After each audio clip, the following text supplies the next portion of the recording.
Hey folks, and welcome back to the channel. Now today we're going to be taking a look at the best mods for making Project Zomboid that little bit creepier, scary, or spooky. Now with spooky season around the corner, it seemed like a great opportunity to highlight some amazing mods from the community to offer you something different on those dark October nights. If you do find a mod or two that you'd like to try from this video, all of the links will be in the description, and do consider liking the video and subscribing to the channel for more tips, guides, and gameplay. Dim the lights, light those candles, and let's get into it. Now to kick things off, I wanted to start with possibly one of the creepiest maps Project Zomboid has to offer. Well, actually 3 maps technically. The Backrooms are well known amongst the creepypasta community as a maze of dull, cheap carpet and tacky wallpaper, mixed with an unhealthy dose of the paranormal. The Project Zomboid map is no exception. The first Backrooms map is the classic, but keep in mind this only works on single player. There is an escape route for this one. The Backrooms 2 offers an upgraded experience with 3 different levels to find and explore, so if you've beat the first one, there's still more of a challenge ahead of you. And I won't spoil too much, just go and give it a try. It's really good fun. Again, this map is only advised for single player. Lastly, the Backrooms 3 is currently under development and aims to provide what the first 2 maps do not, a multiplayer experience. Now, hopefully we see that finished in the not too distant future. All 3 of these maps were made by Erin Azakela Redfire. Whichever version you try, the Backrooms offer the perfect creepy experience for anyone who hasn't tried them before, especially when combined with some of the mods coming up in the rest of this video. When it comes to zombies, it's fair to say they're creepy enough already, but if you really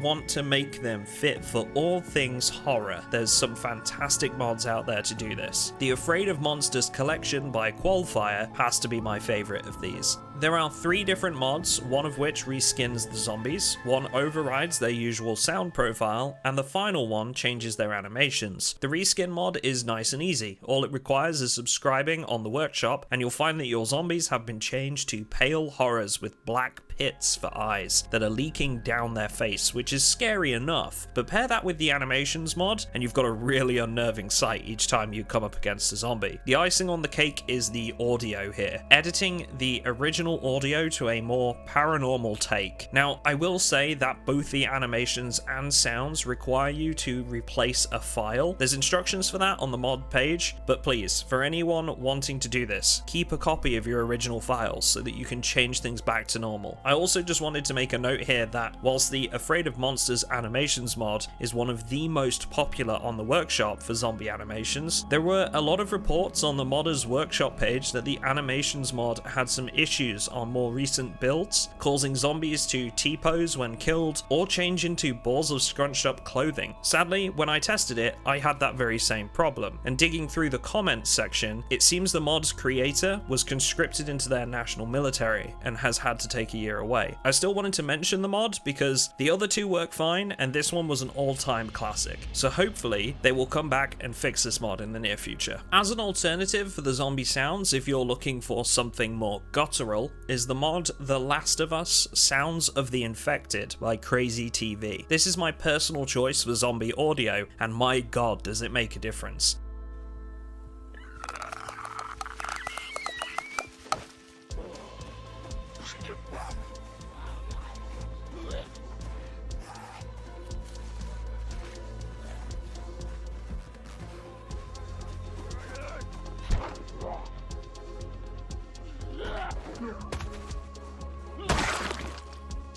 There's just something about the way these sounds work at a distance that is so atmospheric. Not to mention, if you're looting a house and hear the clicking and yammering of an infected upstairs, really it's just an amazing crossover that I can't play without now that I've changed things over. Again, make sure to back up your original audio file before replacing it with this mod's version. Now, staying with zombie alterations, if you're looking to make your game tangibly more difficult, to really let that fear set in when a horde is buried bearing down on you, I'd recommend the Sun Sensitive Zombies mod by Random. This allows you to change the zombie's strength, speed, and toughness separately for day and night hours. Behavior is also included in this, such as how long they'll chase you after seeing you, and it's a really clever addition, making nights more challenging, and it can add another layer to the vanilla experience, put you on the edge of your seat when you run out of gas in the middle of nowhere in those late evening hours. To go with this mod as a perfect coupling, I'd also recommend the mod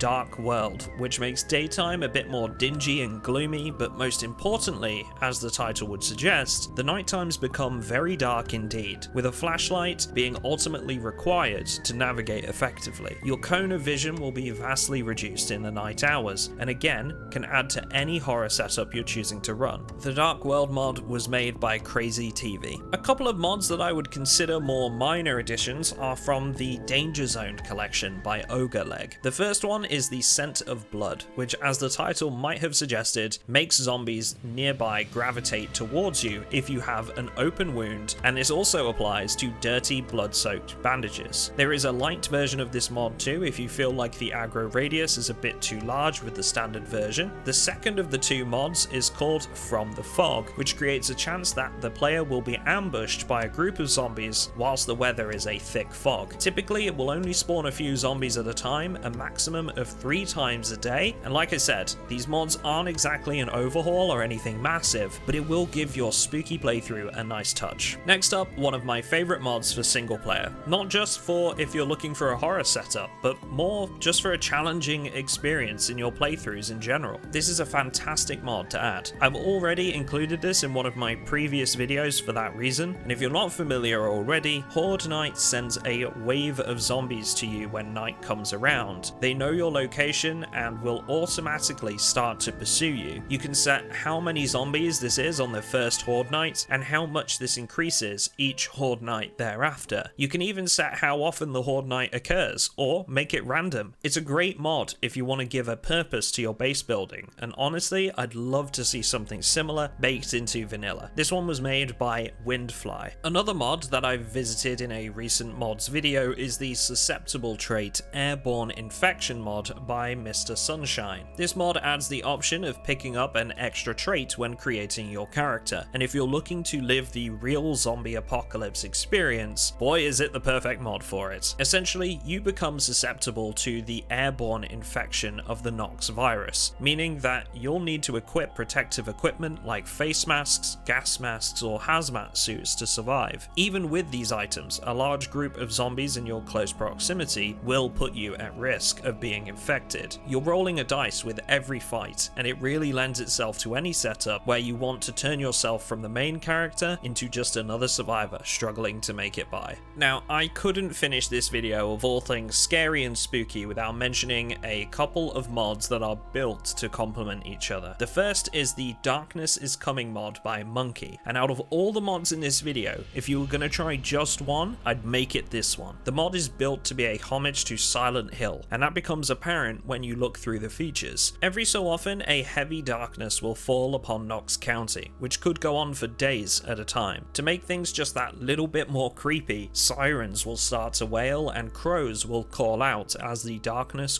draws closer. The automated emergency broadcast channel on the radio that's baked into vanilla will warn of this event hours ahead of time, so you can still be prepared. There's a heavy fog that also rolls in, thicker than the fog in the vanilla game, to really put you to the test. If that wasn't enough for you, when one of these events roll around, you can change the zombies' behavior, like say, for example, turning them into sprinters when the darkness falls. Like I said, it's a must-try mod. To go with the Darkness is Coming mod, there's actually a map on the workshop which is built to emulate Silent Hill by Suffercord. It's a pretty small map all in all, but a great choice for fans of the franchise and a perfect coupling with the previous mod we've looked at to give the ultimate spooky season vibe. The last one, before I move on to a few extra picks specific to the Halloween period, is the True Alerts sound mod. This mod, as you might have guessed, adds 20 new sounds for when your character is surprised by a zombie in close proximity. So if you're immune to the effects of the jump scare sound in Project Zomboid, or just want to brown your pants in a brand new way, this is a great mod to try.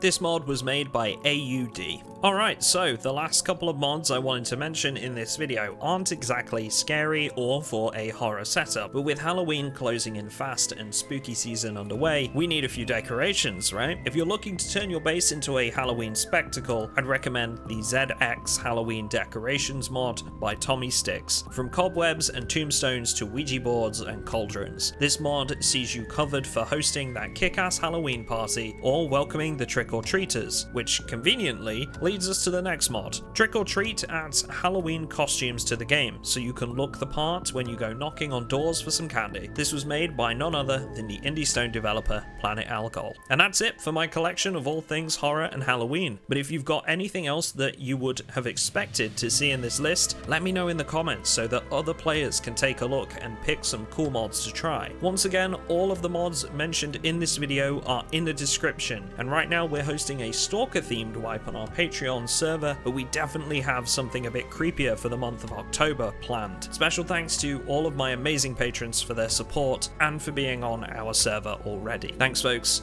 and I will see you all in the next one.